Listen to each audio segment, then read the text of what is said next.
سلام الله عليكم. دايما كنت بسأل نفسي سؤال: هل اسماعيلية للأغنياء فقط؟ وده اللي خلاني ألبس نظارة التحقيق وأحقق في الموضوع ده. تعال بينا كده أوريك بعض اللقطات والحاجات اللي أنا صورتها في اسماعيلية. يلا بينا.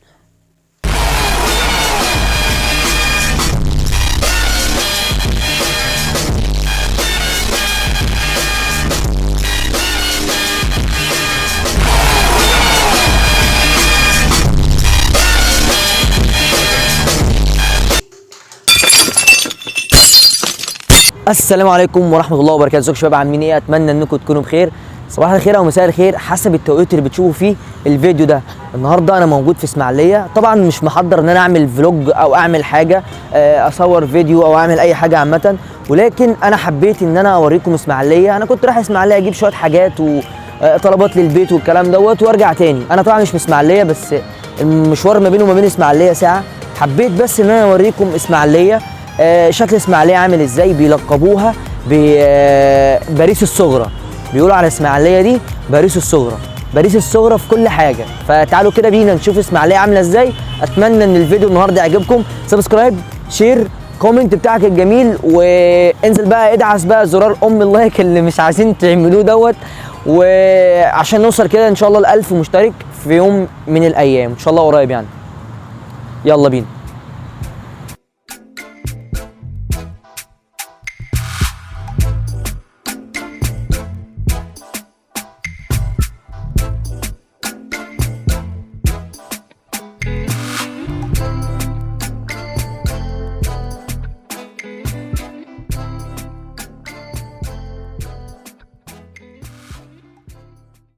كل واحد عارف يعني ايه هدوء هناك. تروح فين في اسماعيلية؟ اهم مكان لازم تبدأ فيه، من اهم المطاعم اللي لازم تجربها اول ما تيجي هنا. ارخص سعر فطار في مصر، الفنارة، مطعم بلدي نار يا حبيبي نار. يقدم لك نوعين من الفول، الاتنين احلى من بعض. يقدم لك بطاطس بوريه بخلطة حلوة جدا، وميكس هوت دوج وشكشوكة ومسقعة، بطاطس مقلية وطعمية مميزة جدا، وخمس انواع جبنة وحلاوة ونوعين فاكهة وبتنجان مقلي وبتنجان مخلل وسلطات كتير قوي. الفنارة مكان مميز جدا، بيقدم لك كل الاوبن بوفيه ده ب80 جنيه بس، التحلية والمشروبات، وان شاء الله تاكل كذا مرة براحتك. اللي بيميز المكان ده انك بتاكل ب80 جنيه قدام الفيو الجميل ده ب80 جنيه بس. النظافة عندهم حاجة تانية خالص، لانهم بيهتموا بأقل حاجة في التفاصيل. ودلوقتي لازم نسيب الفنارة ونروح مكان تاني.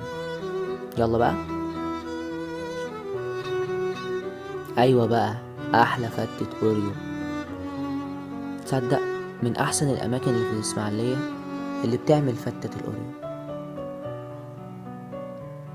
ايس كريم 1 2 3، كيوي تفاح صوص كراميل، قطع براونز كتير،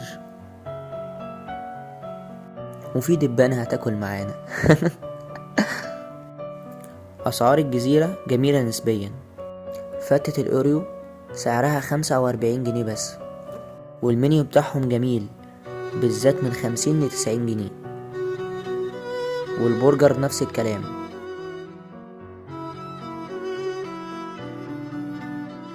ندخل بقى ونخش على نمرة 6. مشايات المكان ده جميلة جدا. لو عايز تخرج ب10 جنيه هتخرج، لو ب50 جنيه هتخرج، لو ب100 جنيه هتخرج، لو ب1000 جنيه هتخرج. خش بقى على عم شادي.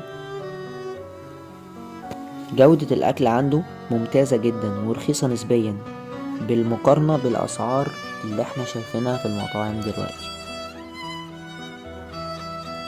وأي سندوتش عنده ب10 جنيه بس. ريحة الأكل جميلة جدا، وشغال من 1987، والمحل فاتح من 5 سنين بالظبط.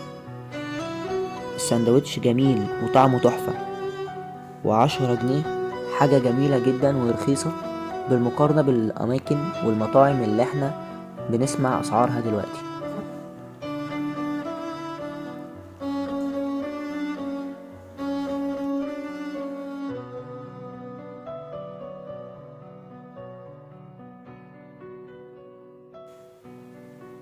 الغريب في المكان ده نضيف، وجودة الأكل جميلة، وأسعار كده كنت مستغرب وأنا بشوفها. أسعار حلوة جدا بصراحة، الكمية والشكل جميل قوي، والريحة مميزة. كل حاجة تقريبا كانت ممتازة. الريحة بقى تحفة تحفة تحفة.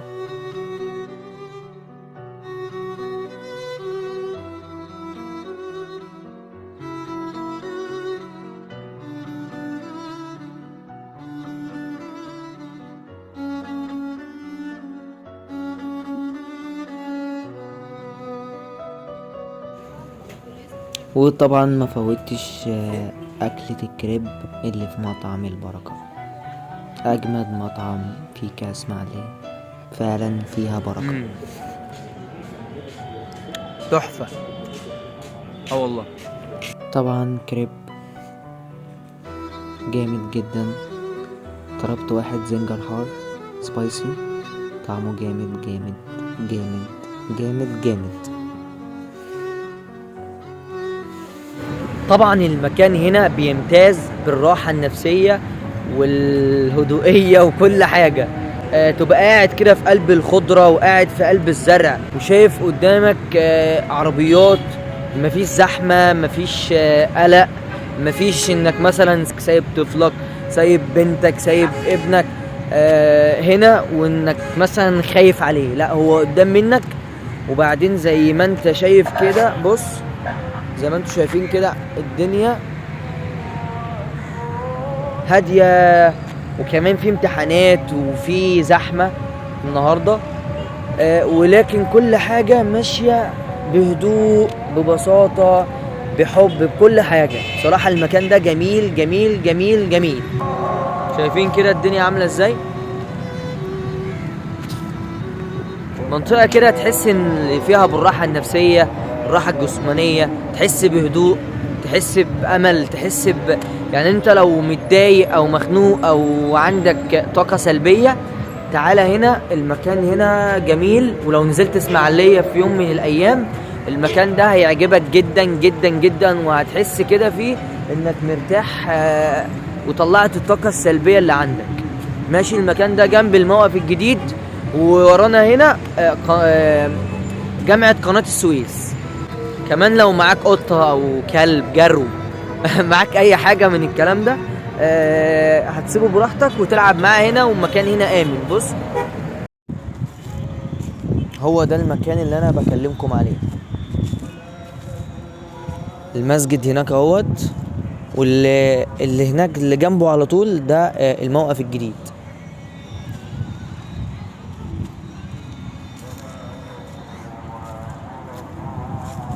وفي مكان كمان هناك اهوت للاطفال، تبقى قاعد وتطلع طفلك وانت قاعد جنبه هنا على الكراسي اللي هناك دي.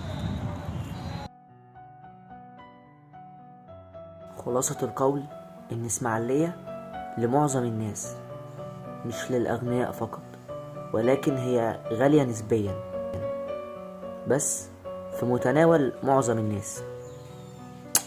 وللي بقى اروح فين تاني؟ اكتبولي انتوا عايزيني اروح فين تاني. سلام.